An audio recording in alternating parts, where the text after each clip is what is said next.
Bendiciones, mis hermanos y mis hermanas, soy vuestro hermano Emilio y Biblias al Descubierto me complace poder compartir con todos vosotros un nuevo audio acerca de las notas de comentario de la Biblia de Estudio Teológico.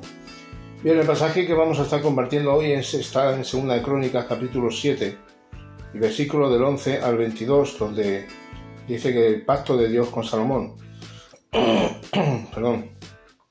Aquí vemos primeramente cómo pues Salomón construye el templo, la casa, ¿no?, el palacio y tal. Y vemos cómo Salomón, después de haber terminado todo, hace una oración a Dios, levanta una oración a Dios, quiere hacer sacrificios en el templo, ¿no?, de agradecimiento a Dios por haberle dado la oportunidad, ¿no? Y pues después de orado, Dios escucha esa oración. Y aquí vamos a coger ya lo que es la lectura, que Dios hace un pacto con Salomón, y lo único que tiene que hacer es guardar ese pacto, esos mandamientos junto con el pueblo. Y Dios siempre, a lo largo de toda la historia, vemos que Dios siempre ha hecho pactos con el hombre, y no como hoy día, ¿no? Vemos que hay personas que hacen pactos con Dios. Eso no es bíblico, y por lo tanto siempre vemos que es Dios haciendo pactos con el hombre, no al revés. Bien, pues leemos la palabra del Señor. Me van a disculpar porque estoy un poquito de la garganta cogido. Esperemos que pueda hacer la lectura. Dice verso 11: Terminó pues Salomón la casa del Señor y la casa del rey, y todo lo que Salomón se propuso hacer en la casa del Señor y en su propia casa fue prosperado. Apareció el Señor a Salomón de noche y le dijo: yo he oído tu oración. Qué bueno, hermano, que escuche el Señor nuestra oración. Creo que esa es una de las cosas fundamentales. Pues a veces, claro, no estamos en el tiempo donde realmente el Señor a veces, en ciertas ocasiones, hablaba de una manera audible. Entonces, claro, cuando nosotros oramos no sabemos si Dios nos escucha o no, pero hay algo que nos identifica, como que nos queda ese gozo, esa paz del Señor, ¿no?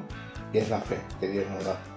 Entonces, en fe y sabiendo que nuestra vida está consagrada, está siendo santificada de una manera progresiva, ¿verdad? Y vamos creciendo y madurando conforme vamos avanzando en el Señor, pues creemos en fe que Dios escucha nuestras oraciones, ¿verdad? Y dice que yo he oído tu oración, dice el Señor, y he elegido para mí este lugar por casa de sacrificio.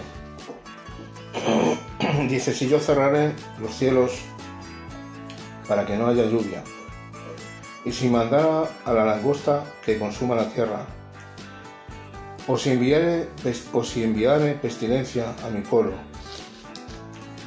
y si se humillare mi pueblo, sobre el cual mi nombre es invocado, y oraren y buscaren mi rostro, y se convirtieren de sus malos caminos, entonces yo oiré desde los cielos y perdonaré sus pecados y sanaré su tierra. Y ahora estarán abiertos mis ojos y atentos mis oídos a la oración de este lugar. Porque ahora he elegido y santificado esta casa para que esté en ella mi nombre para siempre, y mis ojos y mi corazón estarán ahí para siempre. Si tú anduvieres delante de mí como anduvo David tu padre, e hicieres todas las cosas que yo te he mandado, y guardares mis estatutos y mis decretos, yo confirmaré el trono de tu reino, como pacté con David tu padre, diciendo: no te faltará varón que gobierne en Israel. Pero fíjese en el verso 19, como aquí está, digamos, que las consecuencias de no obedecer al Señor. Mas si vosotros, verso 19, mas si vosotros os volviereis y dejareis mis estatutos y mis mandamientos que he puesto delante de vosotros, y fuereis y sirviereis a dioses ajenos y los adoraréis, yo os arrancaré de mi tierra que os he dado, y esta casa que he santificado a mi nombre, yo la arrojaré de mi presencia, y la pondré por burla y escarnio de todos los pueblos. Y esta casa que es tan excelsa será espanto a todo lo que pasare. Y dirá: ¿por qué ha hecho así el Señor a esta tierra y a esta casa. Y se responderá: por cuanto dejaron al Señor, su Dios, de sus padres, que los sacó de la tierra de Egipto, y han abrazado a dioses ajenos, y los adoraron y sirvieron. Por eso Él ha traído todo este mal sobre ellos. Tremendo, hermano. Tremendo. Consecuencias son nefastas cuando se desobedece el mandato de Dios. No solamente fue para el pueblo de Israel, sino también para hoy en estos tiempos. Queremos muchas veces que, perdónenme por esto que estoy aquí añadiendo, como algo personal, pero queremos muchas veces que con Dios se puede jugar, y estamos muy equivocados. Dios es un Dios de amor, claro que sí, amén. Dios es un Dios de misericordia, Dios es un Dios que levanta al caído, que da fuerzas al que no tiene, pero también es un Dios de justicia y de equidad. Y dice la palabra de Dios que Dios no tendrá por inocente a aquel que es por culpable. Amén. En una mano vemos el amor y la misericordia, en otra mano vemos la vara de justicia, porque Dios es un Dios de rectitud, que le gustan las cosas bien hechas. A veces, cuando nos desviamos, como dice Salmo 23, tu vara y tu callado me fundirán aliento. A veces necesitamos un poco que la disciplina del Señor venga sobre nuestras vidas para que nos haga recordar e entender que fuera de Dios y desobedecerle, las cosas no nos van a ir bien. Amén. Perdóname por este inciso, esto simplemente es una opinión mía a la luz de las Escrituras y que creo que de algún modo viene también al hilo, ¿no?, de lo que estamos leyendo.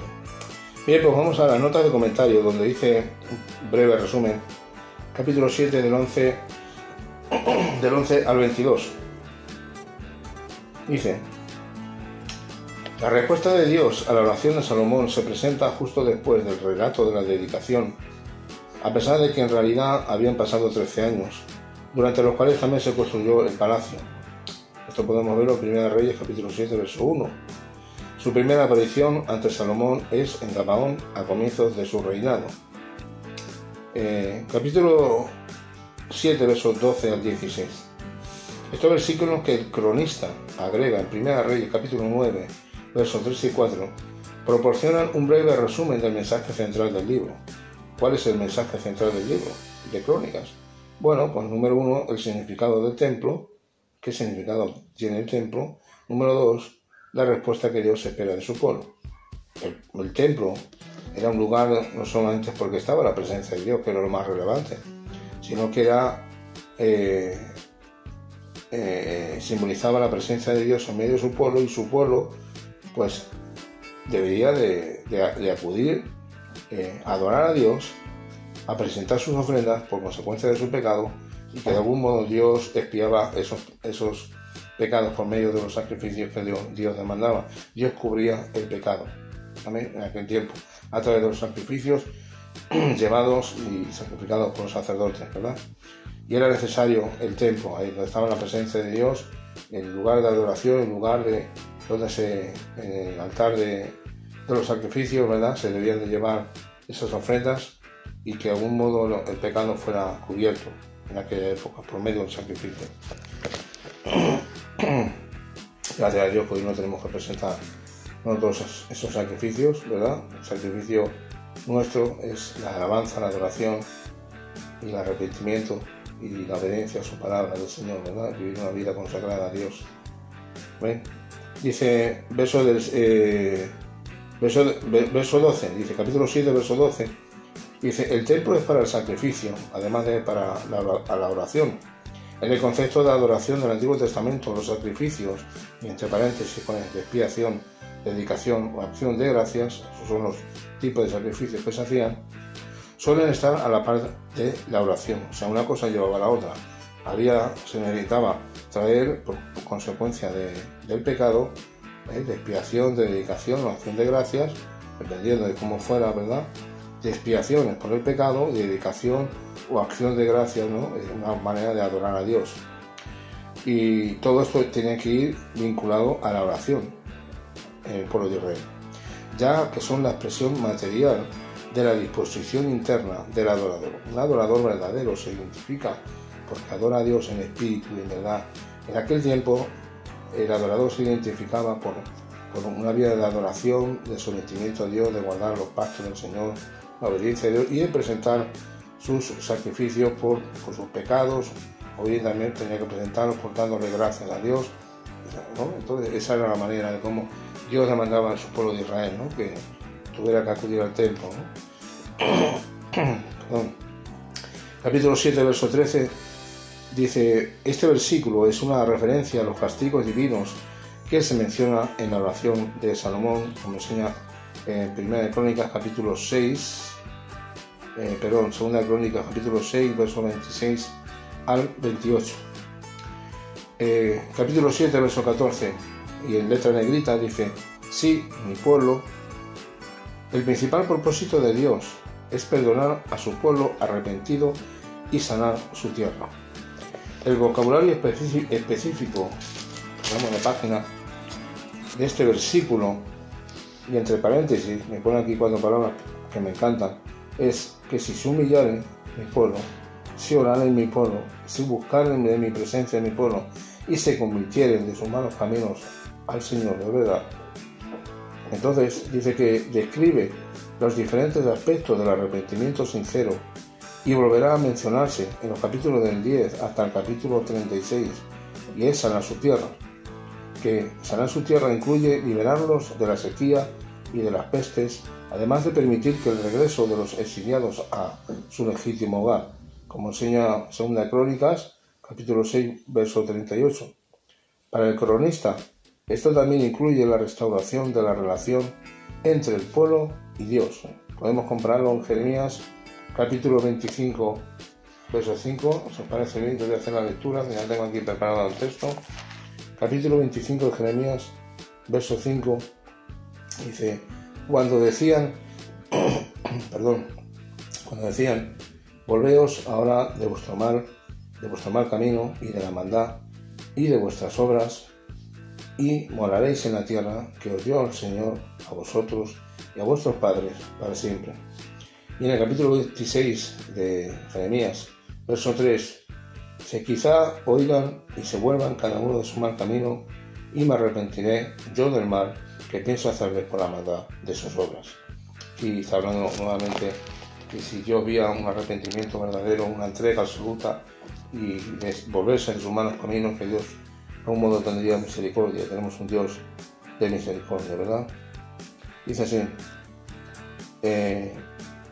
capítulo 7, versos 15 y 16, dice así la palabra, y así en el texto: la invitación a la oración y al arrepentimiento, como enseña el verso 14, queda consolidada con la firme garantía de la presencia y la atención de Dios en el templo. Versos 17 y 18. Este es un llamado a Salomón a obedecer a la ley de Moisés para que su trono sea afirmado. En letra negrita dice: varón que gobierne en Israel. Esto podemos ver en Miqueas capítulo 5, verso 2, no voy a coger el pasaje, luego lo pondré el pasaje en el vídeo.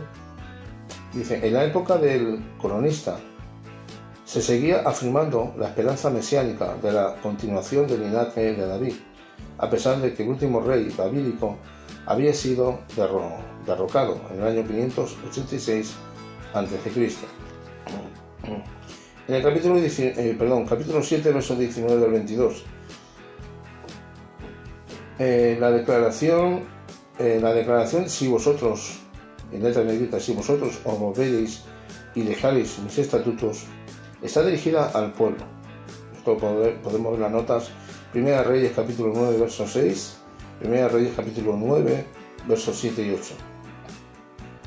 Si bien el templo simboliza la voluntad divina de perdón y restauración, el obstinado rechazo a los estatutos y mandamientos de Dios llevaría a rechazar al pueblo y al templo. A rechazar al pueblo y al templo. Podemos verlo en Deuteronomio capítulo 29, versos 24 al 28, como se muestra en el resto del libro. El factor decisivo es si el pueblo responde o no responde al llamado al arrepentimiento, sí o no. Amén. Eso es el tema principal y fundamental. Dios había hecho un pacto con Salomón. El pueblo tenía que ahora, de algún modo, responder a ese pacto, ¿verdad? Y es que Dios iba a traer bendición sobre su pueblo, Dios iba a prosperarlos y Dios iba a bendecirlos, pero si de algún modo, si ellos, Dios demandaba primeramente, y ese es el pacto, ¿no? Que si ellos se arrepintieran, ¿no? Y sus malos caminos, ¿no? Que Dios escucharía su oración, ¿no? Y primero que si Dios se humilla a mi pueblo, como dice el 7:14, ¿no? Dice, y oraren y buscaren mi rostro y se convirtieren de sus malos caminos, entonces yo iré desde los cielos. Amén. Qué importante es eso. Cuando buscas al Señor, cuando oras, cuando buscamos su rostro y cuando nos convertimos de nuestros malos caminos y nos volvemos a Dios en obediencia. Dice entonces, y solamente entonces, dice, yo iré desde los cielos sus oraciones y perdonaré sus pecados y sanaré su tierra. Amén. Dios los libraría de todas las pestes y de todo aquello que pudiera venirles, ¿verdad?, en contra de sus vidas. Pero claro, todo eso era un pacto condicional. Los pactos condicionales de Dios es que yo te prometo esto, yo te voy a bendecir, yo te voy a prosperar, yo te voy a dar lo que tú quieras, siempre y cuando me guardes mis mandamientos, guardes mis pactos, mis preceptos, vengas al templo, traigas tu sacrificio, me adores, me ores, busques de mi presencia, entonces yo te bendeciré. Pero como no lo hagas, si yo te arrancaré de la tierra, y bueno, y claro, pues luego si Dios manda pestilencia, Dios dispone, si Dios manda, como en el censo que se hizo, ¿no? Ahí en primera, creo que es en Primera Crónicas, en Primera Samuel, que hace un censo, ¿no? Y como es algo que realmente Dios no le dijo que lo hiciera, pues a David, pues así le pasó lo que le pasó, ¿verdad? Creo que es en Primera Samuel, no me acuerdo muy bien ahora, creo que está aquí, voy a cogerlo si no os molesta, porque es, por ejemplo, Primera Crónicas, capítulo 21, y luego está en Segunda Samuel, capítulo 24, cuando David censa al pueblo, ¿no? Y tiene unas repercusiones.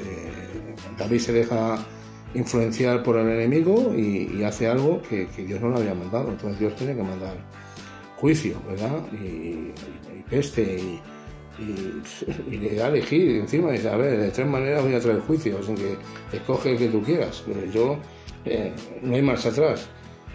Has hecho algo que yo no te he mandado. Cuando haces algo que yo no te mando, pues tienes que pagar las consecuencias. Bueno, pues esto es lo mismo, hermano. David pagó las consecuencias y todo su ejército también. Pues aquí pasa lo mismo. El desobedecer a Dios, la paga del pecado es muerte. Romanos 6:23. ¿Vale? Y todo tiene sus consecuencias. Así que Dios nos ayude, que Dios nos guarde a guardar la palabra de Dios. No somos perfectos, hermanos. Creo que eso ya lo he dicho en ocasiones. No somos perfectos.